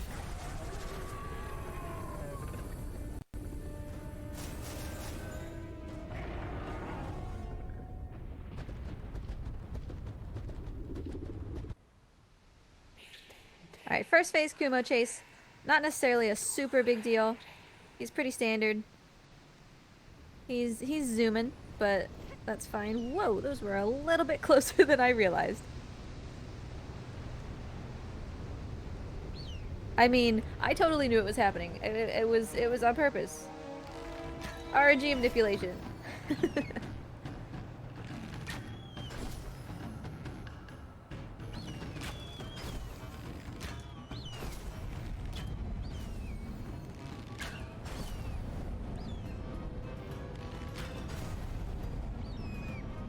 I've always wanted to go up this bridge. Now is not the time, but I keep forgetting that every time I want to go up that bridge and see where it goes. This is the map, by the way. Like, this is the actual map. This isn't some special chase map. It's literally the map that you've been doing the entire, like, Kumo area on. So sometimes we'll pass by puzzles that we've already solved and things like that.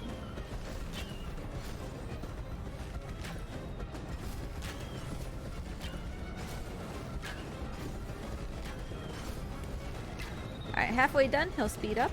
Sproing, sproing. I love the way he moves.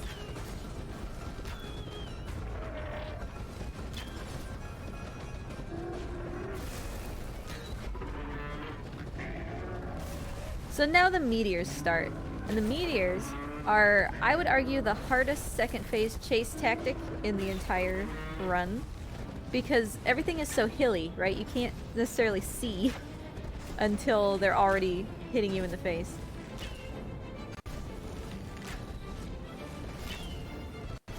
I disagree about whether I hit that or not, but you know. It's alright. Lost a bit of stamina, but we've already recovered it.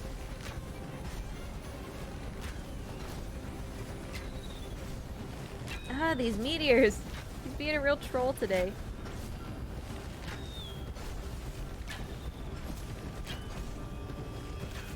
Alright, we're close enough that he'll stop doing that now.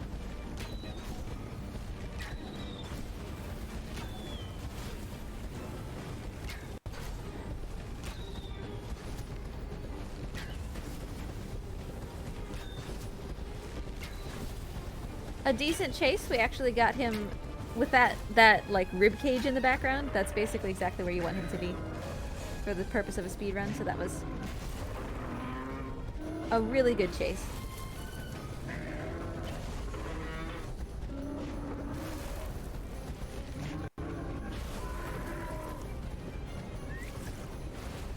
Now Kumo's fight is unlike any other. As you can see, he didn't skip leg day. He didn't skip any day. He is massive. He's not necessarily hard, but he is durable, shall we say. So he's gonna take a little while to actually fully take down. And he's gonna keep trying to throw fireballs at me, just kind of generally hit me with fire. And every time that I stop him from doing that, he gets more frustrated because he can't like unleash this pent-up fire energy inside of him, and he's gonna get hotter and hotter.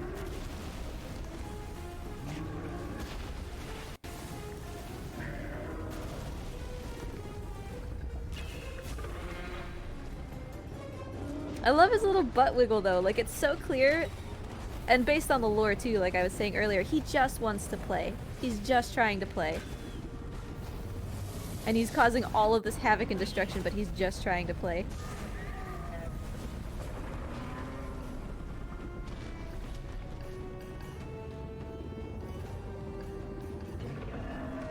I did not get hit by that, but okay.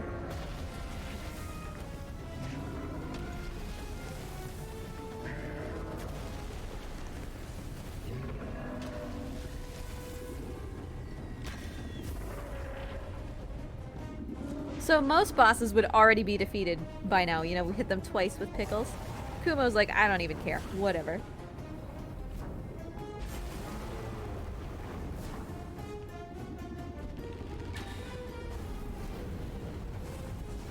An unlucky start there with the tail swipe. That typically is not really supposed to happen. Like, you can see that his if you know what to look for, you can see that his animation didn't really even play right. It's very easy to get hit there because that swipe is not supposed to happen and you have no tell for it.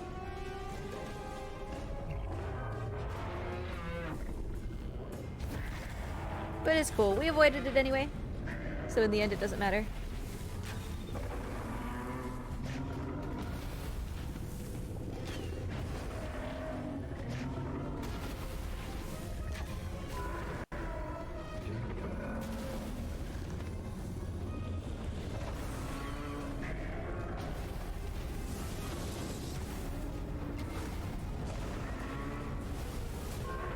And you can see he's getting redder, he's getting hotter, he's getting frustrated.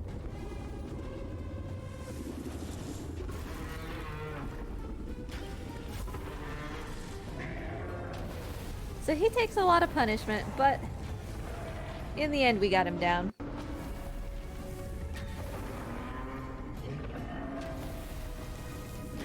And now we will see who was correct about what he is.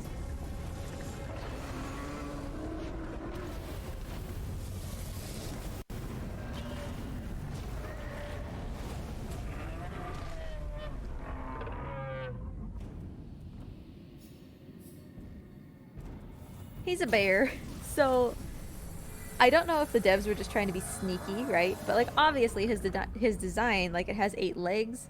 He's got a bunch of eyes. He climbs on the wall, and his name is Kumo, which is Japanese for spider. I think you're kind of like supposed to think that he's a spider, but actually he's a bear, which is Kuma in Japanese, being a little sneaky.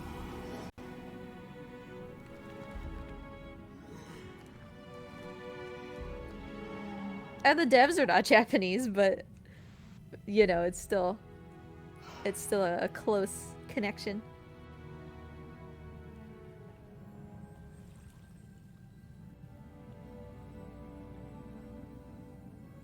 Oh, ape is a good guess. I just could not figure it out when I played casually for the first time. I was like, I have no idea what this thing is. Ape would have been a good guess. So the gift that we get from Kumo is, number one, we get access to this tower, which we've been trying to get to since the beginning of the game. This is the tower that leads to the floating island. So we can finally go and confront the Godslayer. But also, as before, we get a flap. And Kumo's gift to us is a mega flap, which we will use entirely once, because we are basically at the end of the game. The mega flap lets us go real far in exchange for basically all of our flaps.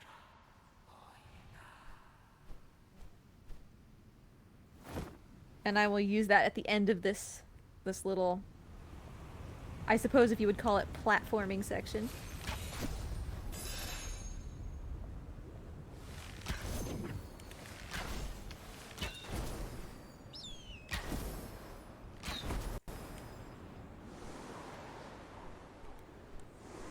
It's not necessarily hard to navigate this area, but it's hard to do well. Those first 2 boosts up with those blue sigils, these blue talismans, were really good. This one's kind of average.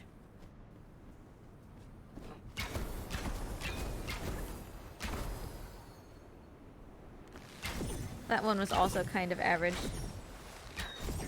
Which is great. Those can definitely be very, very slow, so...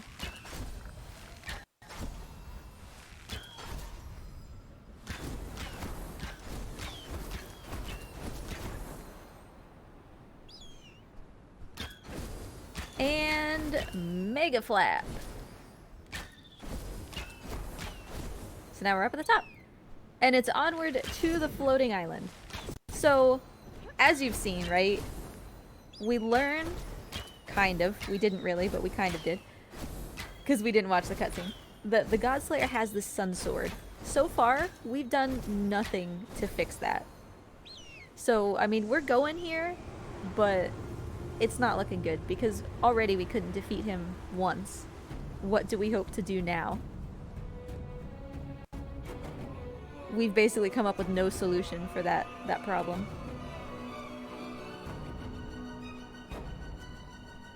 Is it 14 flaps if you do 100%? Because I remember I tried to do like every puzzle I could find, and I think I ended up with 12 or 13 when I played for the first time.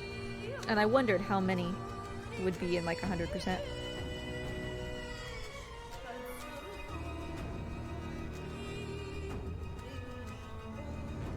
You get additional flaps by solving like other puzzles that only give you crystals. Those yellow things that we got at the very beginning of the run. And eventually you level up and get more flaps. If you get caught in the cloud, you lose crystals. Also, this is going to be our last opportunity to pet Pickles. So thank you so much, everybody, for your generosity in giving us the pet the bird incentive. There you go, buddy. He deserves some good belly rubs because things are about to go south fast.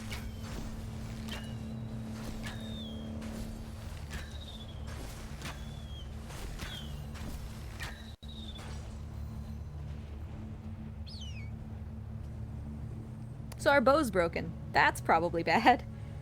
And that's that sun sword. You can see that he has the sun sword.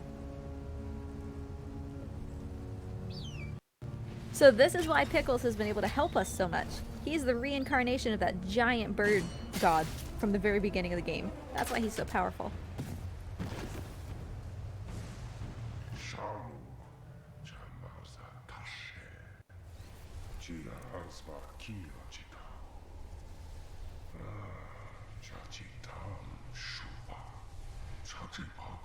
Unfortunately, he's not feeling so good right now. This guy stole my pickles, turned him evil, and broke my bow. What a jerk.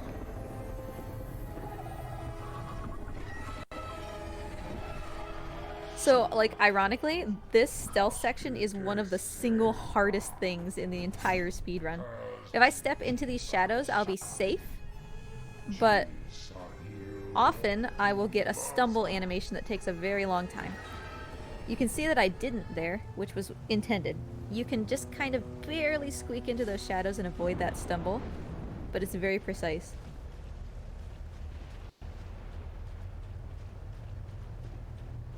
For this one, I'm gonna hide from Pickles before he notices me, so that he doesn't do that dive and we can save a little bit of time.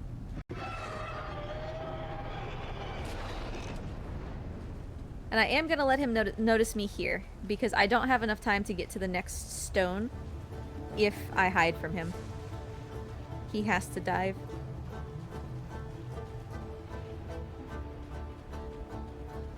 Whoa, what was that? That was like a weird texture glitch or something. Oh, if we're getting glitchy, I hope that at the top of this tower some of the glitches happen. They're kind of weird looking and I like them. Alright, so I got the stumble there, but that's fine because we don't really have that much further to go. It's a little bit of a time loss, but like it's worth it to be safe.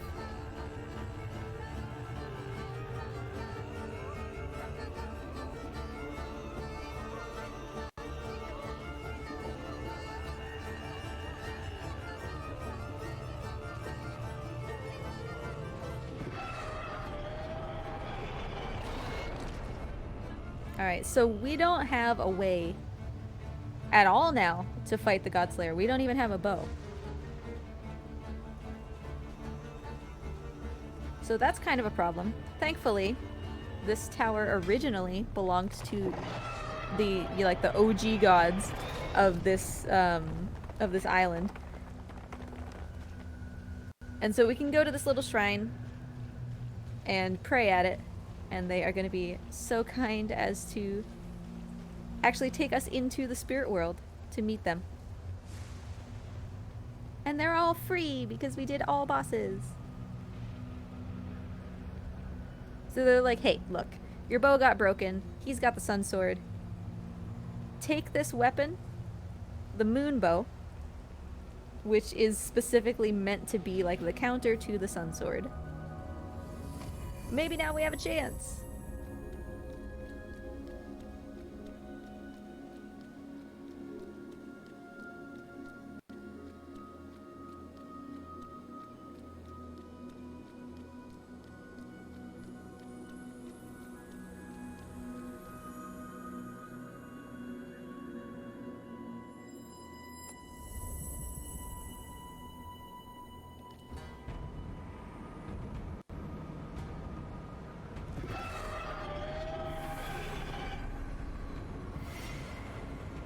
The creepy eye movements are like so good.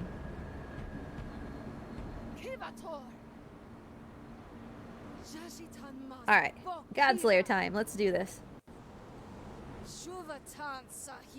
Whenever he downstrikes like that, I'm going to be trying to bait a swing at me. This fight is heavy RNG. We're beginning to experiment with how to manipulate that, but for now, we're basically waiting on the Godslayer's whims and trying a little bit to tempt him to do certain things where he can be vulnerable.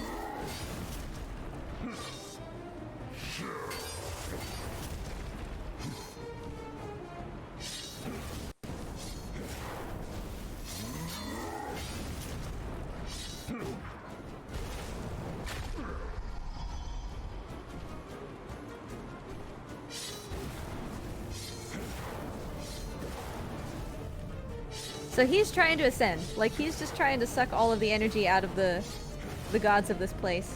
Whenever he does that. And try to make himself more powerful so that he can ascend and become a tall one himself. Pickles, why you do this?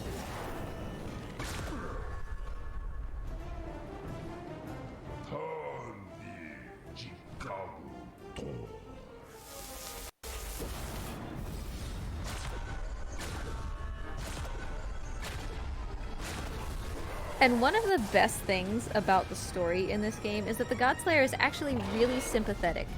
If you take the time to actually learn like what he's trying to do. He wants to become a tall one, right? But that's not actually motivated out of any selfish reason. Or not really. To him, having all of these different gods on this island is confusing. People are unclear about like what they should do or who they should trust. It would be better, according to him, if there was just only one god. So there was like one path. That's the right thing to do. That's the right way. And so that's why he's trying to become a tall one and get rid of the other gods. He wants to create the one true path. But he's doing it out of like a motivation to help people. He's just doing the wrong thing, you know? He's doing the wrong thing for the right reasons, if you will.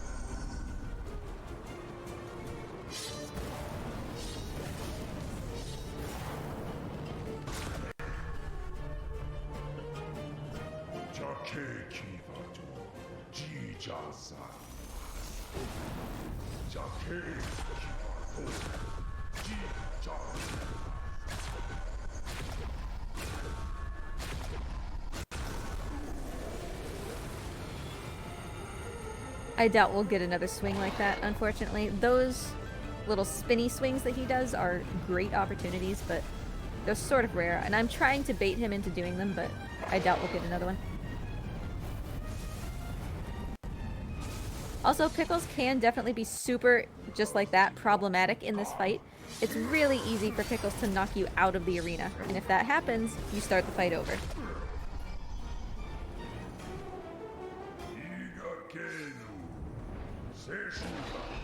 Do we have time for a quick donation? Sure.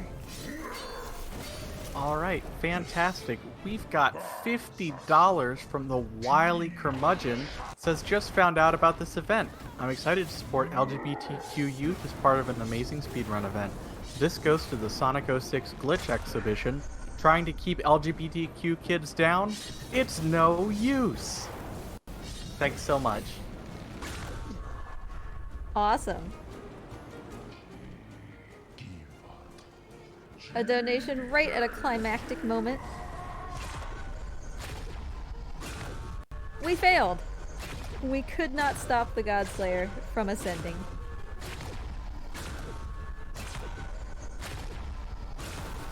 I knocked Pickles down though, because he had towers, so I purified him just like I purified all of his buddies. But I didn't have time to finish the ritual, right? Because the Godslayer was about to smack my face off. So the only thing that I could do was take the curse from Pickles and put it inside me. Because I need Pickles. I need Pickles to help me with the Godslayer. You know, he needs to be okay. And just because I love him, you know? So now I'm the one who's cursed. I'm the one who's inside the cloud. Just like all the other bosses have been throughout the run. And I'm trying to find my way out. I'm trying to find my way back to some sort of sanity, despite being cursed. I'm looking for these beams of light, these small memories, to bring me back to who I am.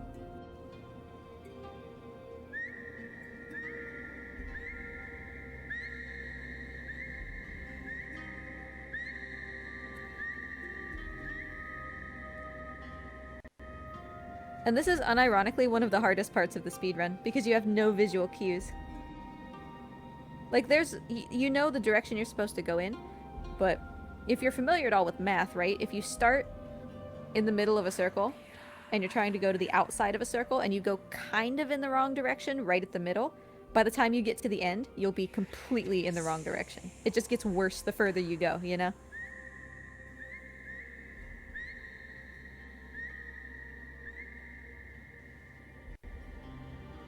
So I'm calling for Pickles. I'm trying to find my friend.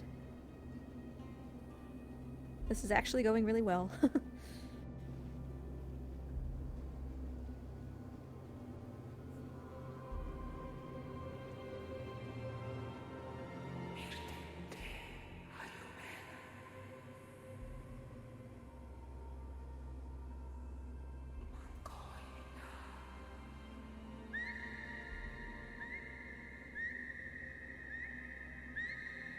Of course I charged forward.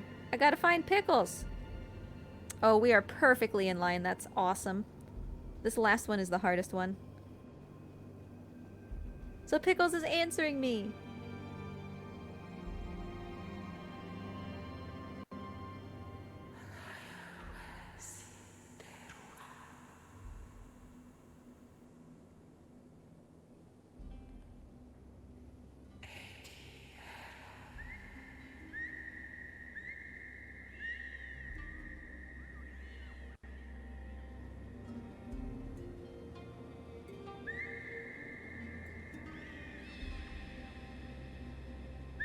Together we will bring back the light.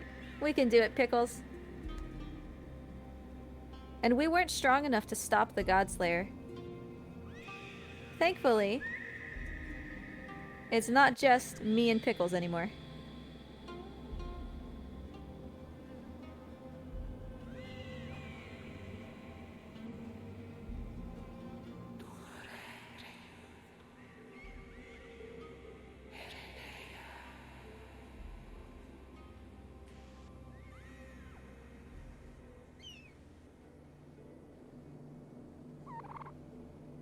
Caw. So all of the gods that we freed have powered up my bow, and we're doing one final confrontation with the Godslayer, all of us together.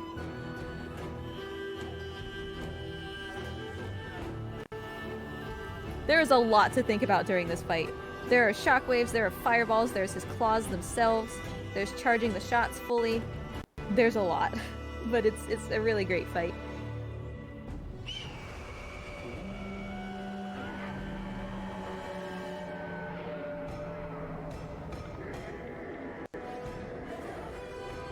Second shot on the hand, that is ideal. It's the fastest way that we can do that.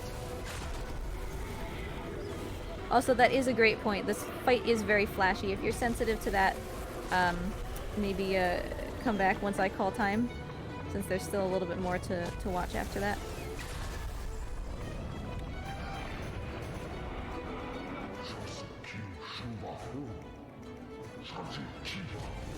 And we are approaching time. We've got probably a little more than a minute. So we should start to think about getting ready with the timer.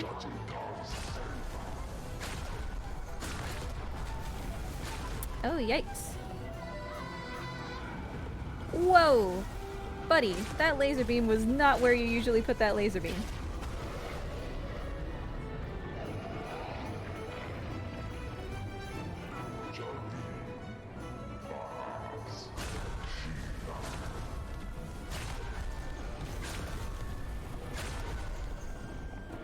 Yeah, I would say we're about a minute from time.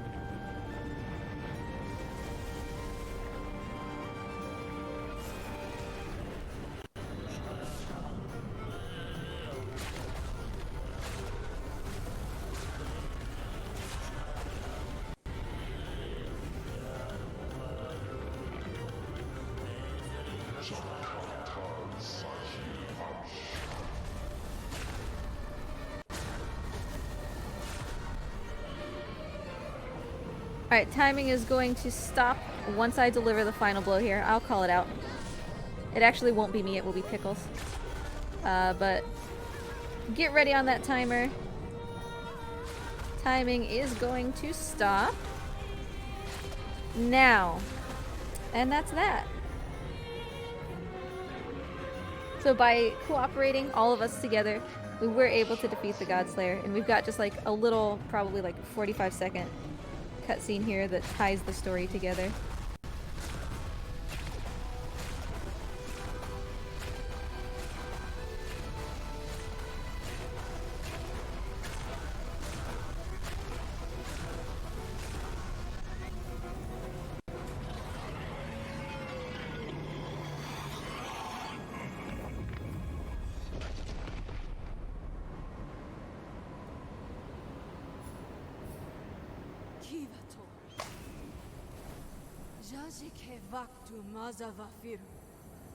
And Pickles is like, yeah!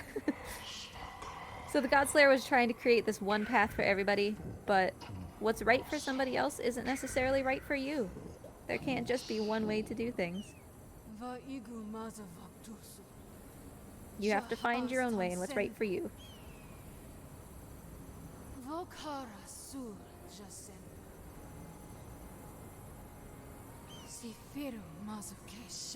So the world is fixed. I'm still cursed, which is bad. Because like I said before, I was the one inside the cloud. And every other time that there has been something inside the cloud, we've gotten these light stones, we've purified the towers, and then we've been able to fix them. I don't have towers, so it's not looking good for me.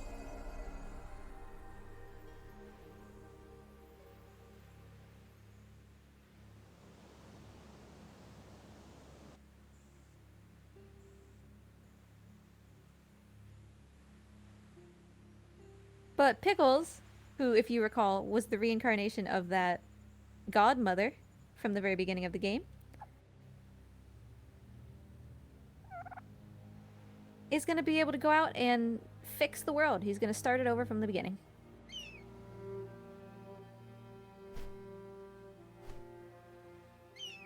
So that's that. That's the Pathless. Thanks for hanging out, everybody. I appreciate it. I appreciate your patience with, like, the bottom of the screen being cut off, which was on me. And like you're talking about, chat, the restream delay and everything, it's kind of an unavoidable part of doing this, but I hope y'all had fun. And thanks again so much for your generosity in meeting the Pet the Bird incentive, and we've still got a ton of good things to donate towards. So don't forget to check those out. Thanks for having me.